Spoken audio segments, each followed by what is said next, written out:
to the world. Subscribe now to the Hot 97 YouTube channel. It's Ebro in the Morning with Laura Stiles and Rosenberg. I think it was over 100 pardons last night. Donald Trump on his last day in office, including names you know. Lil Wayne and Kodak Black both got pardoned. Now, Rosenberg, you said you had a question about a name you saw on the list. Yeah, the Jay-Z's friend, I believe she's the CEO of Rock Nation, Desiree. Yeah. Desiree Perez. That's right. She was on the list? She was on the list. Really? Which is, she's not locked up, obviously. It said that she was arrested in 1994. I don't really understand this fully, but... So I thought about it for a second. I think it's probably because she had a felony conviction. That might have been what it is. And they don't really remove those off your record. Maybe she just wanted it off the record. They probably took it off her record. So while they were at it with these pardons, someone from Rock Nation called Kushner and was like, yo, man, can you clean this up for us?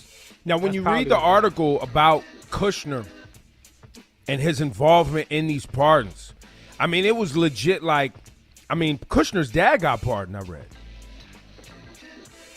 Yeah, he did. And he was a big-time criminal. So big-time scam artist. So a lot of these, financial crimes, in Kodak Black's case, it was lying to the feds. Lil Wayne's case was a gun charge, which would have been his second. Kwame Kilpatrick, who was former mayor of Detroit, financial crimes while in office, while he was mayor. Was looking at serving like 20-something years, Kwame Kilpatrick. He served 7 already. But the Desiree Perez, I did not know that, did not even read that. It's in Variety. But it's very interesting. Yeah, Variety picked it up because it's an entertainment kind of story. Yeah, I didn't know it either. I just thought it was interesting. I'll just say this, though.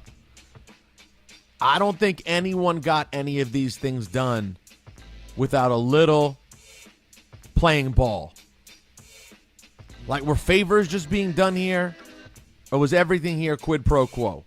Well, I think, leading into this, it was definitely on the news that colleagues of Donald Trump were openly soliciting money for these pardons. And that will be, I'm telling you, that will be under, there's so many different lawsuits and different things. Those of you listening and can hear my voice right now, all of the ideas of, the law and order, America's upstanding citizens, that is so in the wind right now. I mean, all the way over to what happened January 6th at the insurrection with the white domestic terrorist temper tantrum. If these people ain't going to jail, I just saw the first conspiracy charge levied yesterday. Related to what? Related to the insurrection of January 6th. I was like, okay, now we're talking. Now we're talking. Because the other side of this, for people who are like, oh, Donald Trump's so corrupt and da-da-da-da, is elites and politicians have been doing this pardon thing for a long time. It's just that now we see it in hip-hop. But Cass One pointed out that George W. Bush, you said pardon John Forte? Well, that was Shawnee. Oh, was that Shawnee? Yeah. George Bush, he pardoned only 2 people. And of the 2, one of them was John Forte, refugee member.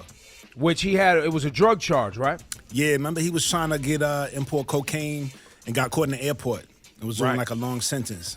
And it was a surprise to us in hip-hop because we were like, John Forte? Like, how did he get to the Bush's table? Yeah, and then we heard the whole story of how he got there, and, he was obviously a very different guy by the time his sentence came to an end. Yeah, for sure. And was connected to lots of people who'd been helping him because of that. I mean, I don't even know what to say. Can I just say one thing? I just read the headline. I'm watching now the chopper guys sitting in front of the White House waiting for Trump to take him away for the last time. He's going to go to Andrews Air Force Base, and he's speaking there. He's going to do whatever he can to try to... Is it the last time? Oh, right. Sorry, last time today. I just want to say the message that you can teach your kids here, though, about what a loser looks like. Like, these are basic lessons you teach your kids at 5 years old. But see, I don't even know if you can. That's the problem. I don't know. What does a loser look like? A loser looks like someone who refuses to concede defeat and will never admit that they lost, and then will leave the White House without shaking the next president's hand. Oh, so Yo, this is literally right. But my point is that sounds all good and great, and this is why I don't like it. Is because I don't think people are looking at him as a loser. He's still on TV. He's not in jail, bro. He's not in jail. All this intellectual tough talk is meaningless unless he goes to jail. An impeach or whatever. Oh, he's a loser. He won't concede. He didn't shake a hand. Man, he committed crimes and he's not in jail. I agree with you. That's the most important message, and I will not be satisfied simply by calling him a loser.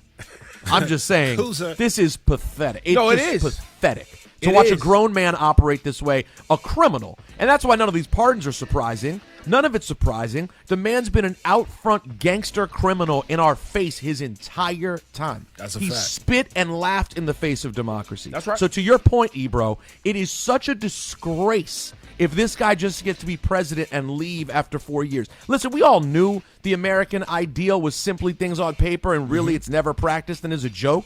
But this is literally like, yo, all you other saps who actually tried, you know, you're a goofball. Like, you're a goofball. Right. Like, everyone out there, all the people we actually admire on Capitol Hill, the ones who are actually putting in the work, what are you even doing?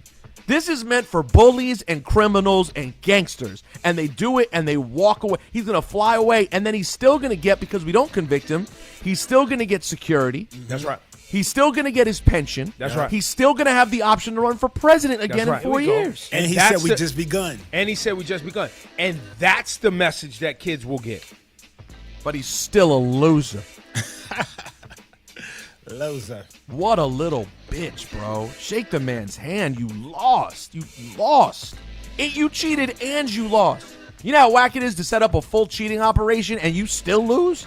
Well, that's what Republicans are really mad about, because they do everything to suppress black votes. They do everything to keep black people from voting. And you know who decided to vote? Black people.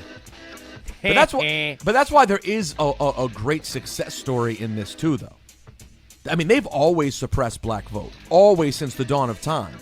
But this time, with more effort than ever to suppress black people's votes, people came together and were so motivated that the will of the people held out in spite of all the best efforts of this cheater to win. But if he don't go to jail, he'll be back. He'll do it again. What are your kids really getting in this message? The bully wins. And that's the Rosenberg Report.